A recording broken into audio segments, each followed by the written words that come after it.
saa 9 z'ijoro ndimo gusenga kuri iyi tariki bishyira mu masaa 9 n'igice. Ntago nigeze nsinzira. Ndagira ngutangarize ngo Imana yambwiye ngo mbwire abantu nkuko bareba iki giseke, hari imigisha yabo yapfundikiwe ipfundikwa mu giseke. Hari imigisha y'abantu yapfunditswe ipfundikwa mu giseke. Ariko iyo migisha abantu batangiye guhangara Imana mu buryo bwose bushoboka, batangiye kwihangana mu buryo bwose bushoboka. Bakoze ibyaha Imana irabareka, bakoze ibyaha Imana irabihorera, ariko batangiye kuyishotora ruto. Ariko manze ngutangarize kano kana, uyu mwaka Imana igiye kubana n'uwasenze. Banze ubyumve neza, iby'Imana ntago ari gucyo babifata. Iby'Imana kubera ko rya zina ririmo hano, azagaragara nk'umuntu, uzamureba nk'umuntu, yewe nawe ubwe rwose azaza agenda mu nzira abona ari mwiza. Abazima babi bakoreshejwe na Satani bajya kuzirika abantu b'Imana ku musozi. Abazima wowe ukabona buri munsi ubuzima bwawe uhora wizengurukaho, ntutera imbere nk'abandi. Imana igiye gusaza mbene abo bantu bakoze ibyo bintu. Imana igiye guhera ruhande, igiye gusaza mbene abo bantu. Imigambi yaracuzwe ku buzima bwawe, imigambi yacuzwe uryamye, imigambi icuzwe urugenda, imigambi iracurwa. Yewe imigambi yacuzwe abana bawe bajya ku ishuri, imigambi yaracuzwe. Ariko nubwo bayicuze, reka ngutangarize, imigambi yabo ntabwo isahama, ariko nta nubwo izigera isohora, kuko ng'Uwiteka ariko Imana ivuze. Bapfundirikiriyemo bizinesi yawe, bapfundikiramo urubyaro rwawe, bapfundikiriramo umugabo wawe bakagobye kuzashaka, mbese bapfundikiriramo buri kimwe cyose. Ariko Imana yambwiye ngo uko basenze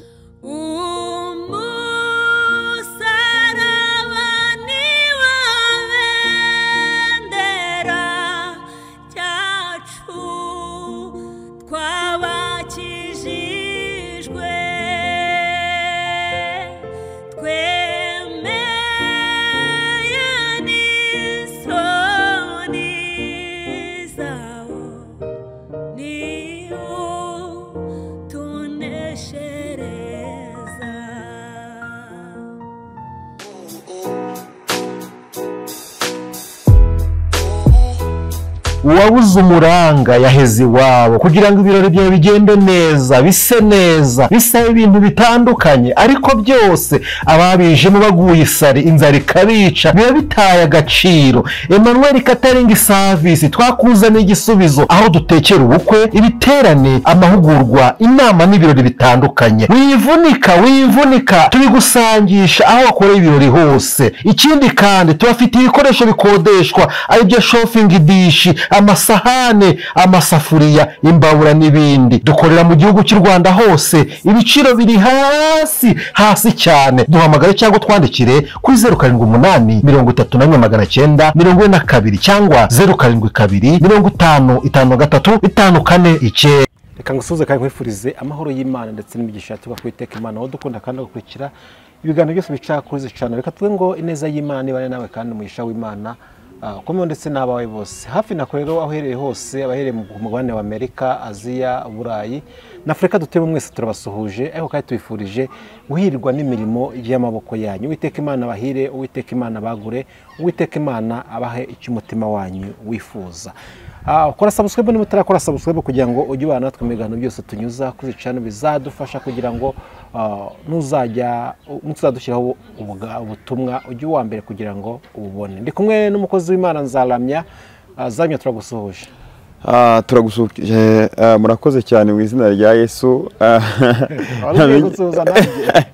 Ariko bireme yewe ibyo namenyereye. Gukora n'umuntu maze ukunda kwakira abantu niyo mpamvu nibagiwe pe. Okay, murakoze cyane kunsuhuza, kandi nanjye rwose ndabasukije mu izina rya Yesu. Abantu mwese mudukurikiye mwese no kuri ndabasukije mu izina rya Yesu. Yego turakwikirije natwe mu izina rya Yesu. Ineza y'Imana nibane nawe kandi nawe umugisha w'Imana ukomeho. Umeze neza ariko? ikigaragara cyo ngira ngo urimo urabireba meze neza arega buriya kumera neza nepo kumera neza buriya no umuntu arimo guhumeka umwuka w'abazima. Iyo urimo uhumeka umwuka w'abazima nkunda kubivuga umunsi ku munsi. Iyo urimo uhumeka umwuka w'abazima nicyo gishoro cya mbere kiriho, kuko hari abakomeye ndetse bafite n'ubutunzi, bafite buri kimwe cyose, baturushaga ubutunzi. Abo ngabo bose abantu baryamye urusororo. None rero twebwe turimo turahumeka umwuka w'abazima. Rero ubwo ngubwo ni ubutsinzi Imana iba yaduhaye, Imana iba yakoze rwose, ikwiye gushimwa kandi rwose. Yego, Imana ikwiye gushimwa.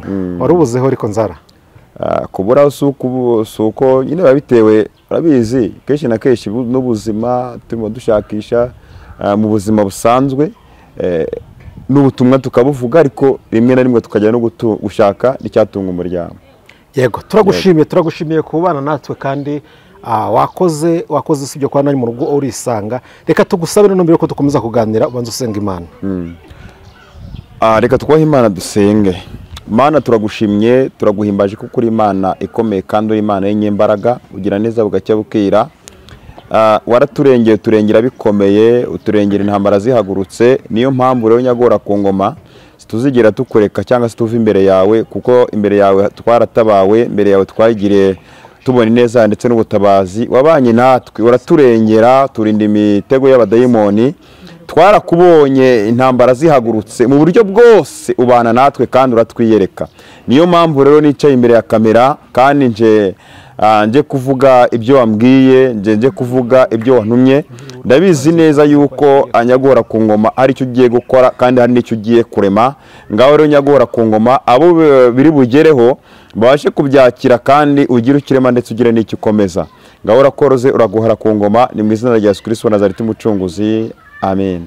Yego, urakoze cyane ku isengesho ryiza udusengeye. Nzaramye tugiye gukomeza tuganira mbere yo kutugeza no tumwe Imana yagwaye. Ariko se wabaye pasiteri ryari?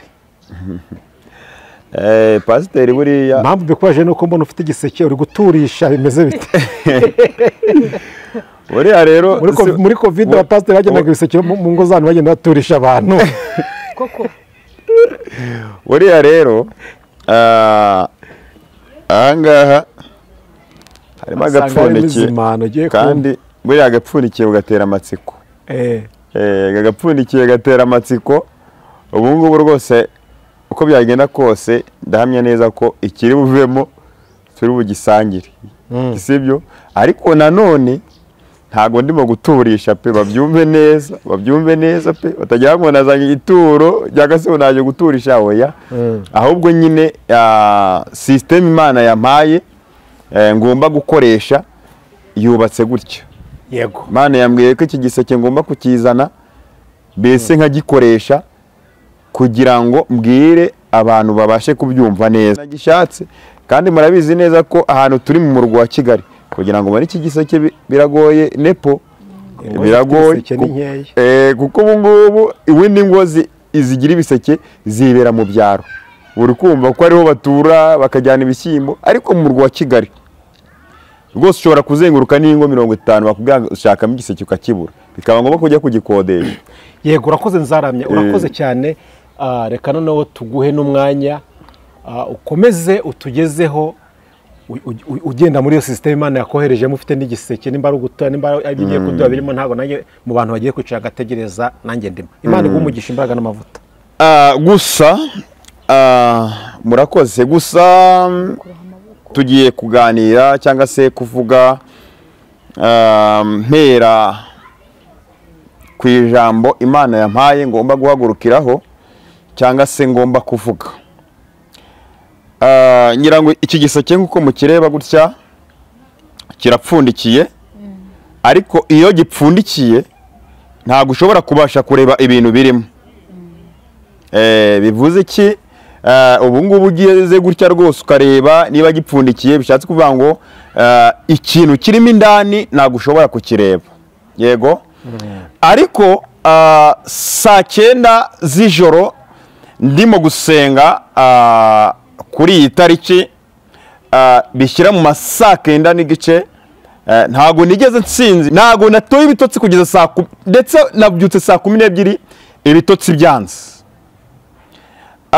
Gusa gahunda nari mfite yuko ikiganiro ndibuze kugikorera mu butayu, ariko Imana iza kunyeka yuko ngomba kuza ahangaha. Numvaga yuko ubu ngubu nyine nakabaye nateye intebe, nakabaye nayiteye mu butayu cyangwa se nayiteye ku musozi runaka, ariko nyine umusozi byabaye ngombwa ko nteraho cyangwa se nzaho n'uyu nguyu. Ndagira ngo utangarize ngo Imana yambwiye ngo mbwire abantu nk'uko bareba iki giseke, hari imigisha yabo yapfundikiwe ipfundikwa mu giseke. Hari imigisha y'abantu yapfunditswe ipfundikwa mu giseke, ariko iyo migisha yapfunditswe n'abazima babi, yapfunditswe n'abazima babi. Reka ngutangarize ngo impamvu yapfunditswe n'abazima babi ubanze ubyumve neza. Iki giseke ko kimeze gutya, kapfundureho gatoya,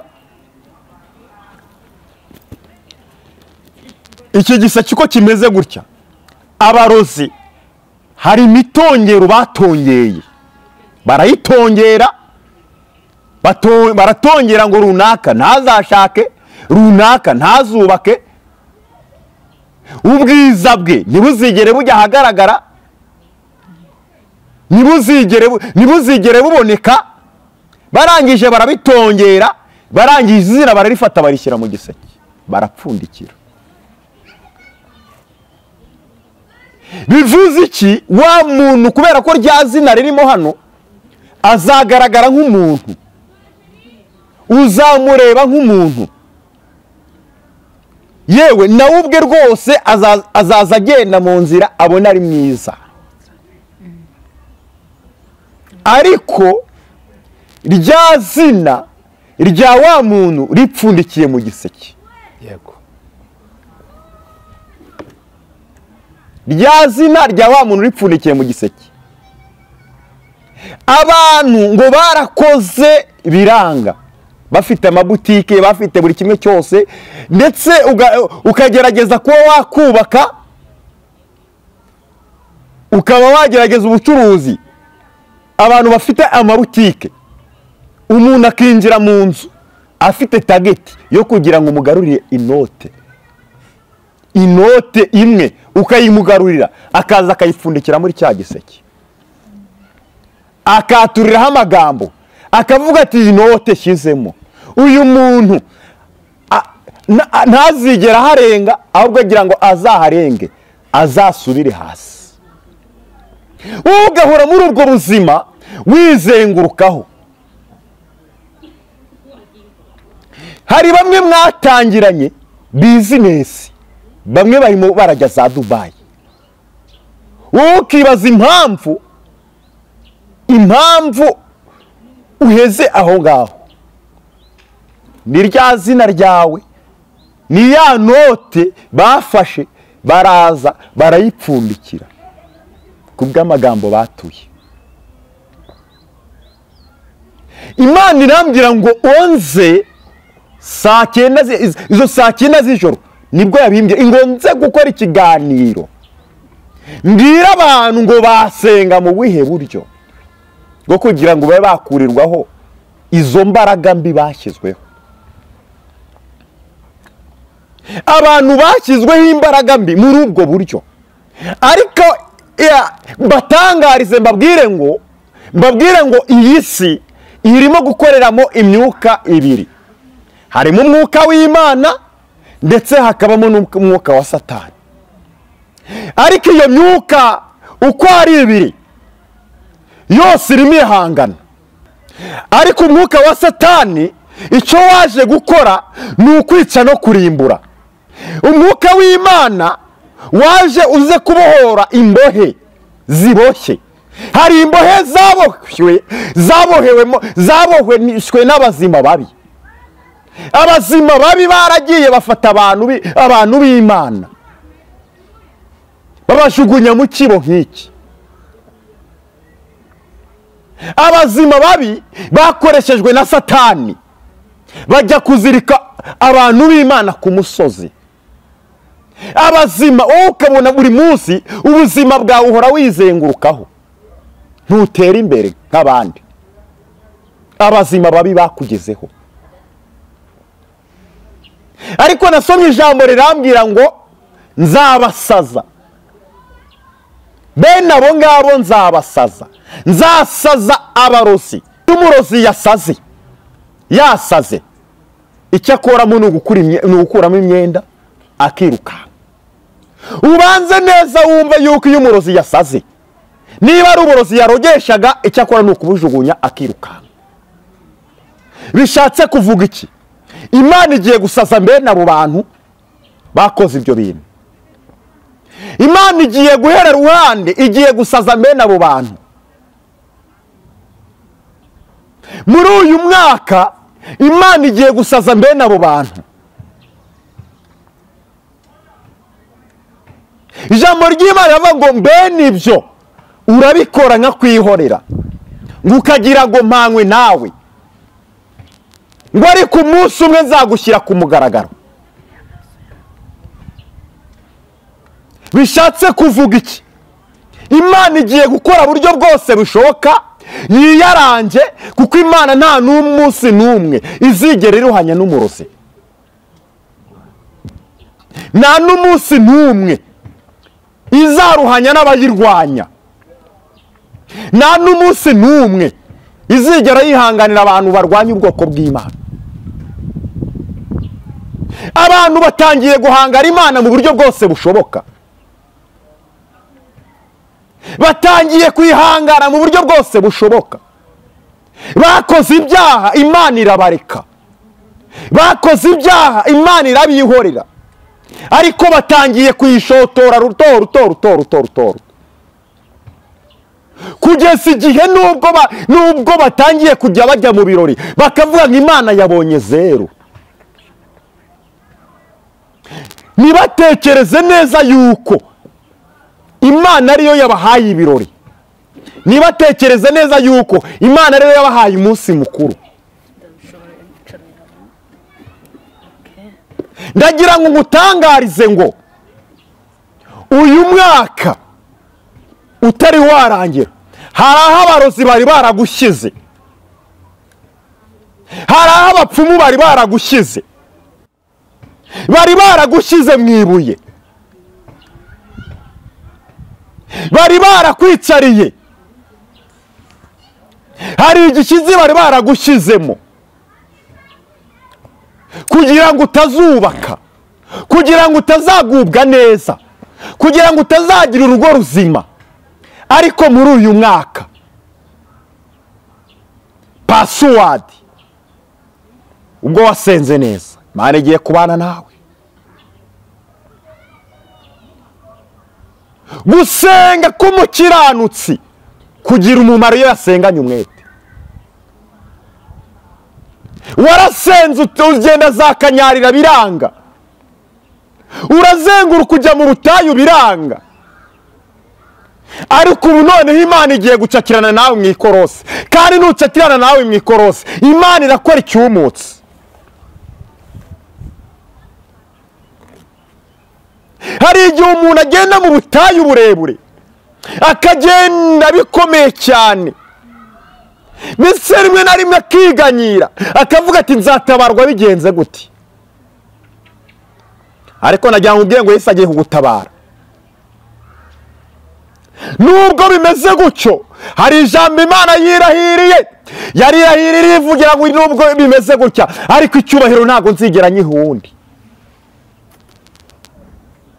Icyubahiro cy'Imana kigiye kuza ku buzima bwawe, ku muntu wasenze Imana, ku muntu wayubashye, igiye kumupfunurira igiseke. Ibyari bari barashyizemo, bari baravuze ngo ntabwo uzubaka, bari baravuze ngo ntabwo uzashaka, ni ukuri rwose ugiye gushaka uwo murozi agihari. Ijambo Imana yavuze kuri wowe rizasohora.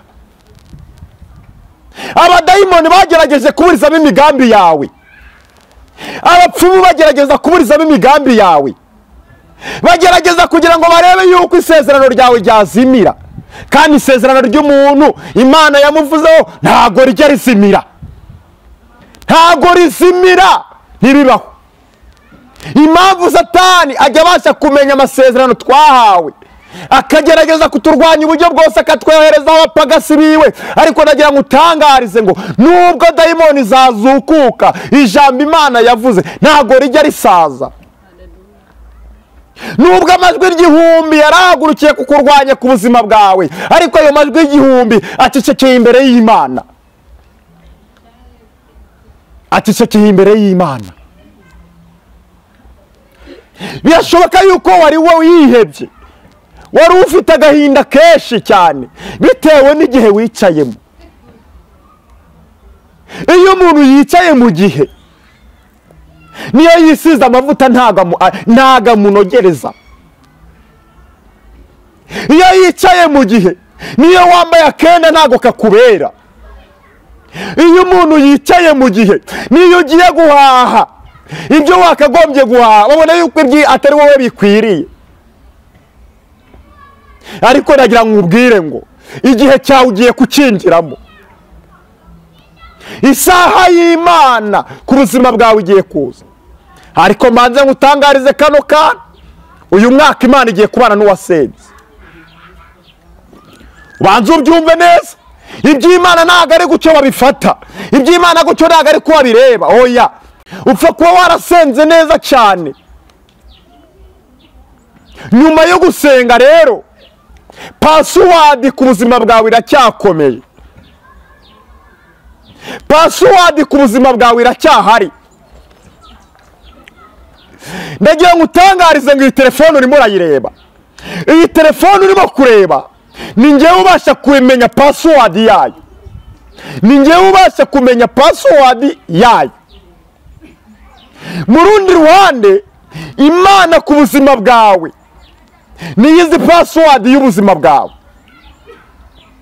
Abantu bagerageje kugira ngo bamenye icyicaye muri wowe, bagerageje kugira ngo bamenye ikintu kigutunze, bagerageje kugira ngo bamenye uburyo ubayeho, bagerageje kugira ngo bamenye uburyo urira abana amashuri, bagerageje kugira ngo bamenye buri kintu kimwe cyose ku buzima bwawe. Ariko password y'ubuzima bwawe iyo ngiyo iri hejuru ku Mana niwe uyifite. Bakoresheje ibishoboka byose ngo bamenye password ifite ubuzima bwawe, ariko byarabananiye. Abarozi barahagurutse, abapfumu barahaguruka, intambara zirahaguruka, ariko nagira ngo utangarize ngo Imana ije kubura dosiye. Imana ije kubura dosiye. Imana irambwiye ngo nsoreze mu ijambo ryo muri Yesaya. Ijambo ryo muri Yesaya 7:7, mwene data, ntabwo izahama ariko ntabwo izasohora. Reka ngutangarize, imigambi yaracuzwe ku buzima bwawe, imigambi yacuzwe uryamye, imigambi icuzwe urugenda, imigambi iracurwa. Yewe, imigambi yacuzwe abana bawe bajya ku ishuri, imigambi yaracuzwe. Ariko nubwo bayicuze, reka ngutangarize, imigambi yabo ntabwo izahama, ariko nta nubwo izigera isohora, kuko ngo Uwiteka ariko Imana ivuze. Birashoboka ko wari wihebye, wari ufite agahinda bitewe n'ikintu urimo, wari ufite agahinda bitewe n'ubutayu wari urimo, ariko nasomye ijambo ramwe ngo rigeze mu gikombe kibitwa Baka, ihahindura ahantu h'amasoko. Mu gikombe bitwa Baka, ihahindura ahantu h'amasoko. Birashoboka ko ushobora kugera ahantu h'inzara ikahagugaburira, birashoboka kugera ahantu wabuze amafaranga ikahaguhera amafaranga, birashoboka ko ushobora kugera ahantu inzara yakwishe ikagutunga n'abana bawe n'umuryango wawe. Ibi bishatse kuvuga iki? Iyo igeze ahantu h'igikombe ihahindura ahantu h'amasoko. Haleluya. Mana ishimwe, Imana ikugirire neza mu mama we. Imana ishimwe icyiciro cyose waba urimo.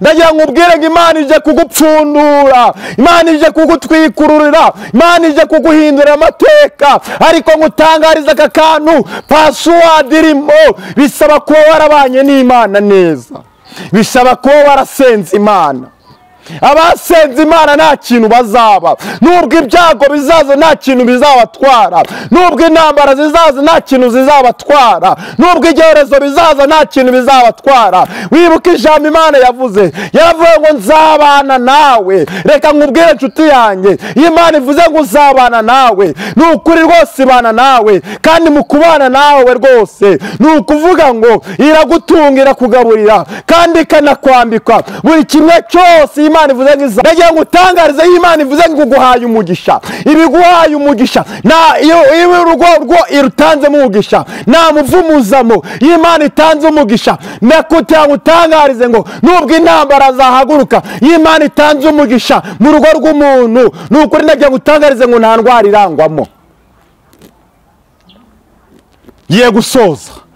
Giye gusoza ndashoje rwose, ndashoje, ariko nagira ngo utangarize Imana yari yambwiye ngo nze nkubwire ngo nubwo bari baragupfundikiriye ahantu, Imana igiye kugupfundura uyu mwaka. Bishatse kuvuga iki? Bapfundikiriyemo bizinesi yawe, bapfundikiramo urubyaro rwawe, bapfundikiriramo umugabo wawe wakagobye kuzashaka, mbese bapfundikiriramo buri kimwe cyose. Ariko Imana yambwiye ngo uko basenze batura ayo magambo bayavuga, nawe usenge watura uvuga ngo haleluya, ngo nawe usenge watura, kuko bakoresha amagambo yo kwatura, bagakoresha izina ryawe. Mu izina ryawe nujya gusenga ngo watura uvuga Yesu. Haleluya, haleluya. Ngo mu kujya gusenga ngo watura uvuga Yesu, kuko ngo basenze batura amazina yawe. Noneho wowe mu gusenga ugenda usenga watura Yesu. Ibyo byose Yesu arabigukuraho, kuko nabwiye nkubwire ngo Imana ije kugutwikurura. Niko Imana yavuze, niko yabivuze. Amen. Haleluya. Yesu akugirire neza, kandi Yesu aguha umugisha. Gusa ikintu nsorejeho rwose ucyumve neza, ucyumve neza mwene data. Dore bamwe baraza bagahanura ngo amagorofa, ngo amamodoka, ngo buri mwe byose. Ndagira ngo utangarize aka kana, umuntu Imana irabana nawe muri uyu mwaka ni umuntu wasenze. Umuntu usenga Imana by'ukuri atabivanga, Imana izabana nawe. Nubwo ibyorezo bizahaguruka, nubwo intambara zizahaguruka zitari nkeya, rwose byo birahari. Ngiye sinabura kubibabwira, reka mbabwire, birahari pe, birahari. Ariko umuntu wasenze Imana, Imana izabana nawe, izamurengera mu makuba azatera isi, Imana izamurengera, izamutabara. Amen. Ngaho rero ndagira ngo utangarize ngo password iri mu Mana. Reka dusenga Imana. Yego. Mana, mu izina rya Yesu Kristo wa Nazareti, kandi uri rubasha, ushobora byose. Iyo uvuze biraba, wategeka bigakomera. Uri data wa twese, uri ibyiringiro by'abera. Twarakubonye tukubona dushonje, twarakubonye dufite uburwayi, twarakubonye intambara zihagurutse, twarakubonye mu buryo rwose urakora kandi urwana intambara idasanzwe. Ndi imbere y'ubwoko bwawe, ndi imbere y'ubwoko bwawe ndetse n'imbere y'isi. Ndimo ndasenga, ndahamagara Imana ikomeye. Waravuze ngo ibikomeye n'ibizu uzabana natwe, waravuze ngo intambara n'izizu uzabana natwe, ngo ariko ngo umukiranutsi ngo nubwo azaca mu mazi ngo ntago azamutembana, ngo nubwo azaca mu muriro ntago azashya. Uwo ngo wabwiye Yakobo, uwa Yakobo ni twebwe mwami. None rero natwe n'ubwoko bwawe, hari ibyo baciyemo bimeze nk'amazi ntibyabatembana, hari ibyo baciyemo bimeze nk'umuriro ntibyabatwika, bitewe yuko ari cyo wabavuzeho. None rero nyagora ku ngoma, wambwiye ngo iki giseke ngishake, nagishatse kubagaho bitewe n'impamvu, bitewe yuko wari ukinyeretse ngo nyizane. Nakizanye ngo abantu imigisha yabo iriye muri kino giseke, yaripfunikiriye muri kino giseke. Ariko kubwo gusenga ndetse no kubwo kubikomozaho, imigisha yabo yaripfunikiriye muri kino giseke, irapfunduwe, kandi irapfunduwe rwose. Uwari gushashaka bari barapfundikiriye mu giseke agomba ashake, uwari kuzubaka kandi umugisha we barapfundikire mu giseke agombe yubake, urubyaro rwe rwarupfundikire mu giseke arubone. Mbese buri kimwe cyose, ikibazo cyose bari barapfundikire mu giseke, dore ko bari barakoresheje abazima babi. Mu izina rya Yesu ndapfunduye kandi uko niko kuri. Ijambo ryawe rirarema, ijambo ryawe rikora ibikomeye. Ngaho Uwiteka Nyiringabo Imana itamura watubwiye ngo icyo umukiranutsi cyose azakora cyose kizaba cyiza, kuko ari umukiranutsi. Ngaho gendera abana bakiranutsi ndetse n'abantu baheze mu byaha, nabo sinabibagirwa. Ubakize ibyaha, kuko nibakira ibyaha bose bagakizwa, isi izamira neza. Kandi namajije kumenya neza ko yego Yesu, ibyo byo warabwiye nzi cyo nzagikora mwami, cyo nzagikora, ntago nagikora none ahangaha, ntago nagikora none aha, nzakivuga. Mana ushobora byose, ndazi neza ko uri Imana igira neza. Tegeka uganze abantu ukomeje kubagira neza, ni mu izina rya Yesu, amen. Amen. Imana iguhe umugisha. Jya wumvira umwuka w'urukundo, nta soni uzagira nubona Yesu. Amen. Amen. Imana iguhe umugisha. Turashoje. Ibintu uzabivuga ubutaha, ntabwo wakivuga akanya. Oya Imana ari ikintu yakubonye, nzakivuga ubutaha. Tagariwe za telefone. Nomero zanjye ni 0788 59 84 26. Ni 0788 59 84 26. Amazina yo ni Nzaramyimana Pierre. Imana y'amahoro ikomeze kubaha umugisha, ikomeze kubagirira neza. Shalom shalom, naho ubutaha. Shalomeka.